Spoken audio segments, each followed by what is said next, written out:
Today I would be talking about Viola, the heroine of Shakespeare, of his famous comedy Twelfth Night. Viola, as we see, is a very sweet tempered, very charming, pretty in appearance, very intelligent, very tactful, very wise, and very sympathetic person. One of the Shakespeare's critics says about Viola, she's Shakespeare's ideal of patient idolatry and devoted silence, self sacrifice of perfect love. The most striking quality of her character is that, unlike all other women, she is not at all jealous, particularly in matters of love in which both men and women are alike jealous. We notice in the play how Viola plays the role of love messenger of the Duke to Olivia. We know that Viola is already in love with the Duke, and yet she plays the role of love messenger of the Duke to another woman, Olivia, who is her rival in love. Viola is either totally indifferent to jealousy or rivalry, or she is conscious of her superiority over Olivia, or she is fearful of her existence because at that point of time she is herself not comfortable. She is in a foreign land, she is a refugee, she is disguised as a boy, and she has to seek her own identity somewhere. So maybe all these things have made her the way she is. But it would be oversimplification of her character if we say that out of fear or out of superiority complex she behaves the way she behaves. No, I don't think it is like this. She is basically meant to be a very balanced character. She is balanced.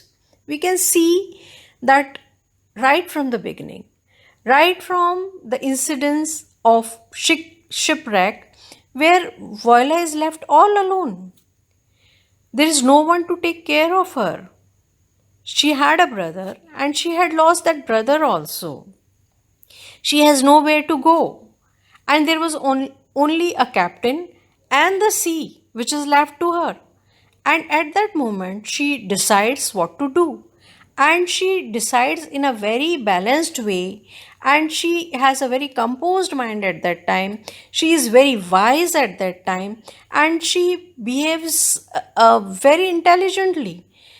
She trusts the captain as she had no other choice, but at the same point of time she makes herself she ensures herself, and somewhere she ensures herself of the character of the captain, and when she believes in captain, then only she decides to leave the place for Orsino's castle.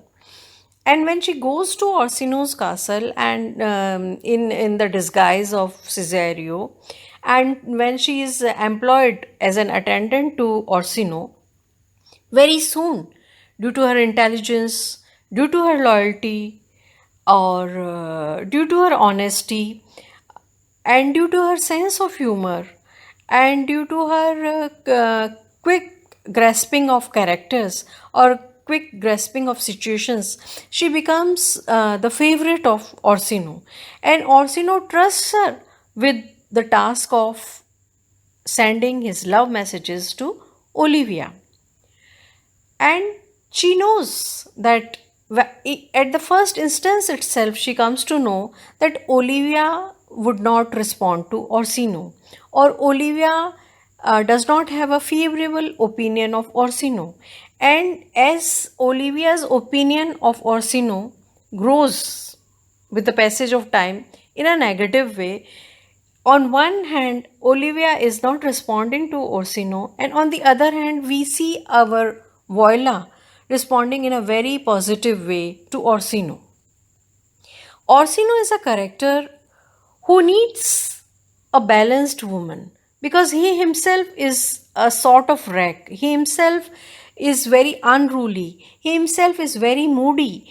And he himself is so much romantic that sometimes we feel that Orsino is only romance, or Orsino does not know anything of reality. Whereas Olivia appears to be very realistic, but we come to know that Olivia is equally romantic, or Olivia is equally living in dreams as Orsino does.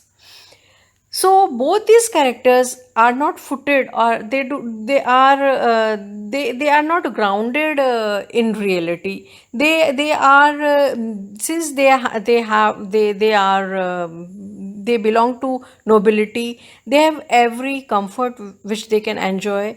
But Voila also belonged to nobility. Voila also belongs to an aristocratic family.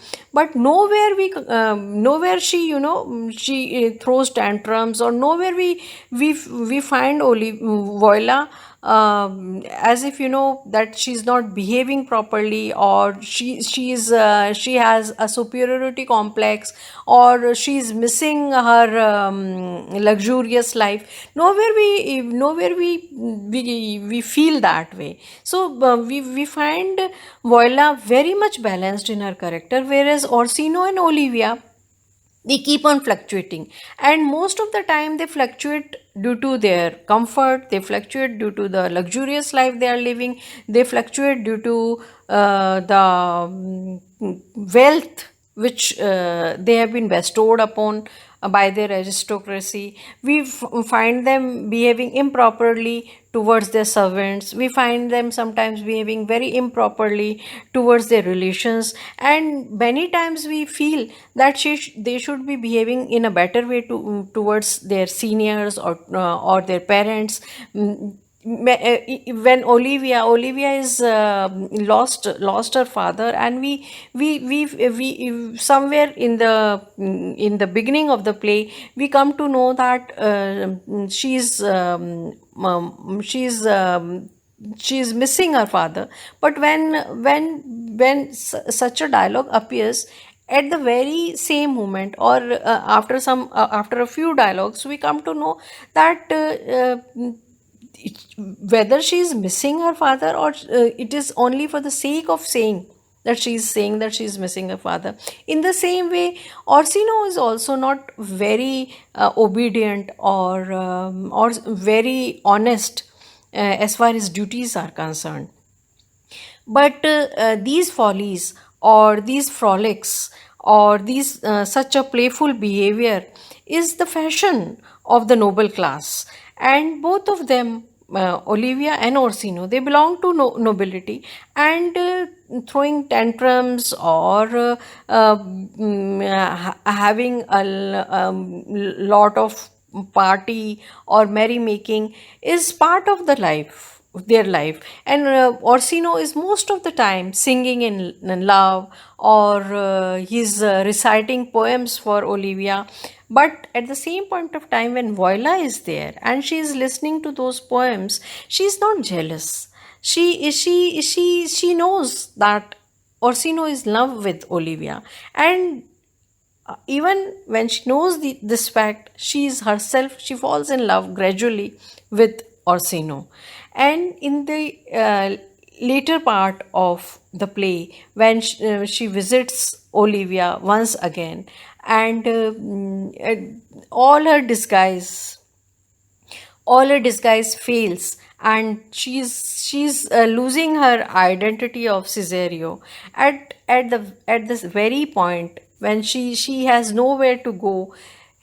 Her brother Sebastian appears on the plot, and with the appearance of Sebastian, there is a gradual change in the attitude of Olivia.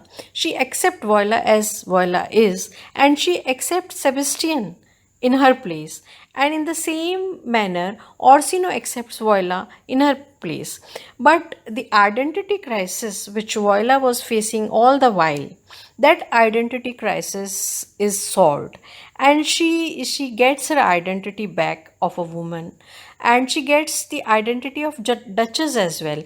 Since it is a comedy, it has to end it has to end in favor of the protagonist, and everything has to be happy in the end. So it ends happily, and but we find that Voila is not a part of the comedy. I would say this because her character is nowhere a part of the comedy. Yes, some of her puns, some of her satires, not exactly satires, but yes, some of her dialogues which fixes Orsino, or which fix Olivia as well. These dialogues, apart from these dialogues, nowhere we find that Voila is very shrewd, or Voila is very calculative, or Voila is impatient to find her identity. She may be impatient, but the glory of her character is, the pride of her character is, she balanced the patience, she maintained the patience, she maintained the balance throughout the play. And in the end also, we realize, though she is very happy to have her brother back, to have her love by herself, she is not overboard. She's still fixed and still very much set on ground, and that is the beauty of her character. Besides her looks, she's very charming, she's very attractive, and she has a very pretty face, and the whole demure, how, or the whole look, she carries the charm. She's so naturally charming that, out of the print, out of those words, or out of those letters, or out of those sentences, we would find that the charm of Voila is coming, as if, a real Voila is coming out of the prints of Shakespeare's play. Thank you.